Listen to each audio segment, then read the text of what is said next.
Para los que acaban de sintonizar esta noticia, desde hace un tiempo se ha intensificado el desabastecimiento en Venezuela. La gente tiene que hacer fila durante horas para conseguir leche, pero en polvo, porque la otra no se consigue.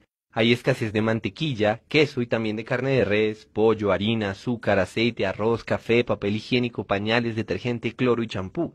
Mejor dicho, hacen falta productos básicos para la vida cotidiana. La pregunta es, ¿por qué?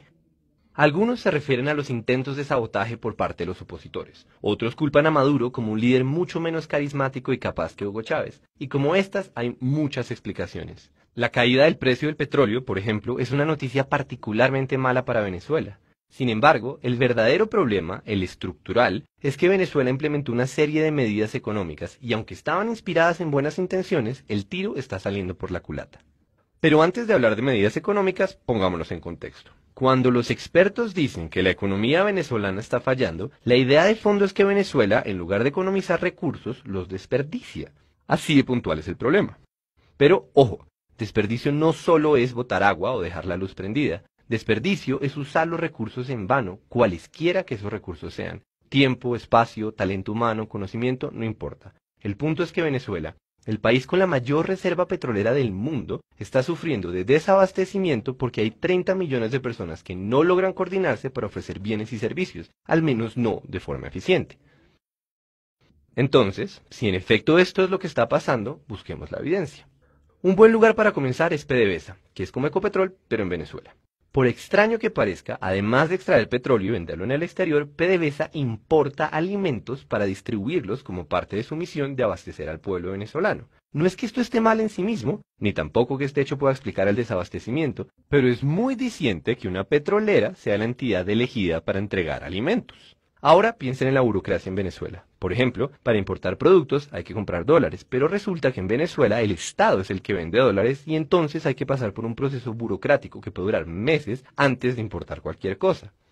Por otra parte, las empresas nacionalizadas en este momento no producen ni una cuarta parte de lo que producían antes y en cambio se pasan su tiempo llenando formularios, solicitudes, informes y todo tipo de papeleo para poder hacer su trabajo. Para colmo, se han perdido toneladas de alimentos que se pudrieron en almacenes porque nadie los llevó a su punto de entrega. Eso sin mencionar la corrupción que se come en los recursos del país y las fallas de coordinación que hacen que todo sea más lento. Y lo más grave es que este fenómeno se alimenta a sí mismo. El tiempo que los venezolanos gastan haciendo filas para poder comprar los productos que necesitan es una consecuencia del desabastecimiento, pero también es la causa de más ineficiencia. Estamos hablando de millones de horas humanas que se van a la basura y que se hubieran podido utilizar para mejorar la situación del país. Otra fuente de desperdicios es el esfuerzo que gasta el gobierno venezolano vigilando que nadie compre más de la cuenta o que no vendan en mercados negros. Claro, como no hay comida suficiente, muchas personas compran todo lo que se puedan llevar, pero eso solo intensifica el problema del desabastecimiento. Entonces, el Estado decidió implementar controles para identificar a los compradores y evitar que acaparen muchos productos. En algunas zonas del país se llegó al extremo de usar tecnología biométrica para realizar estos controles. Esos son algunos ejemplos. La pregunta es, ¿por qué está pasando todo esto? Y aquí es que entra la carreta teórica.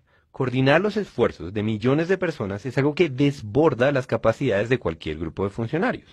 La mayoría de los gobiernos no se ponen el trabajo de decidir cómo se deben utilizar los millones de recursos que tiene un país, literalmente millones. Lo que hacen es establecer las reglas del juego. En la práctica, no centralizar la economía implica coger un problema descomunalmente grande y romperlo en muchos pedazos. En lugar de que alguien pregunte ¿qué debe hacer el país?, todos los ciudadanos se preguntan ¿qué voy a hacer yo? ¿Qué compro? ¿Qué vendo? ¿En dónde trabajo? Y la suma de estas decisiones individuales determina el rumbo de la economía. Pero, y este es un gran pero, para que esta estrategia funcione, la gente necesita comunicar información constantemente. Información del tipo, alguien debería llevar este pescado a la ciudad, o yo traigo madera, y también preste para acá que yo arreglo barcos. La clave del mercado como mecanismo para economizar recursos está en que son los precios los que informan a la gente de lo que está pasando. Pérdidas y ganancias, en un sentido puramente económico, son indicadores de eficiencia o de ineficiencia. Entonces, sin pedirle permiso a ninguna autoridad centralizada, cada individuo toma sus propias decisiones. Esas decisiones afectan los precios y los precios comunican esa nueva información para que otras personas puedan tomar otras decisiones. Y así, una y otra vez. El resultado global es que millones de personas trabajan, más o menos, de forma coordinada. Dicho todo eso, volvamos a Venezuela. Resulta que, en los últimos años, Venezuela pasó de tener una economía coordinada por precios a una economía centralizada. Aquí es que aparecen las medidas económicas. Lo primero fue ponerle un precio fijo a los productos que ahora escasean y ponerle un precio al dólar. Esto comenzó en el 2003. La idea era que todos los venezolanos, ricos o pobres, pudieran comprar los productos de la canasta familiar y que la moneda venezolana se mantuviera fuerte con respecto al dólar. Obviamente, el gobierno trató de fijar precios, comillas, justos, pero la gracia de los precios es que se adaptan a lo que está pasando mucho más rápido de lo que se puede enterar un funcionario del Estado. Y lo que está pasando, o lo que habría de pasar, fue inflación.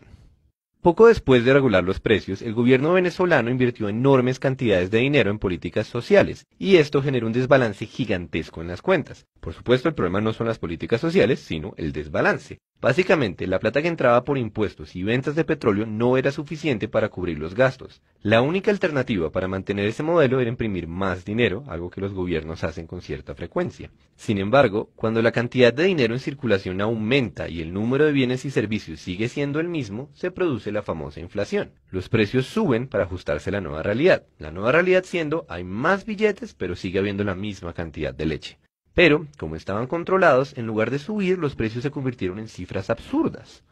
Acto seguido, los productores y los distribuidores de alimentos empezaron a quebrarse y muchos se fueron del país porque el negocio dejó de ser rentable. La producción se cayó en cuestión de unos años. Entonces, el gobierno se dedicó a nacionalizar buena parte de las empresas, algunas porque quiso y otras porque había que subsidiar los costos de producción. Por ejemplo, el Estado adquirió más de 10.000 hectáreas de fincas ganaderas en los últimos años. El problema es que el gobierno no tiene la misma experiencia que las personas que antes manejaban esos negocios y lo que es más grave, tampoco tiene la información necesaria para tomar decisiones eficientes, porque cuando se desligan los costos de producción de los precios, no hay nada que nos informe de si esto es más eficiente que aquello. Básicamente el país comienza a navegar a ciegas. Todo se hace con burocracia, con indicadores, con instrucciones centralizadas que llegan demasiado tarde. Ahí tenemos una buena parte de la explicación. La otra parte, o por lo menos otra muy grande, fue la caída de las importaciones.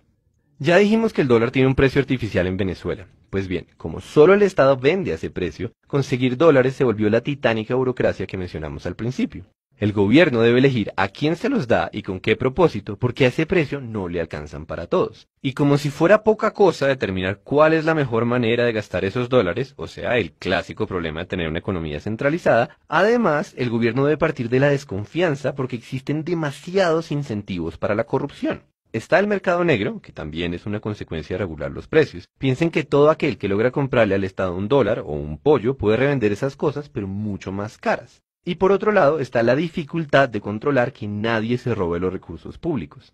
Para que se hagan una idea de la dimensión de este problema, el gobierno reconoció que se han perdido al menos 25.000 millones de dólares por culpa de la corrupción.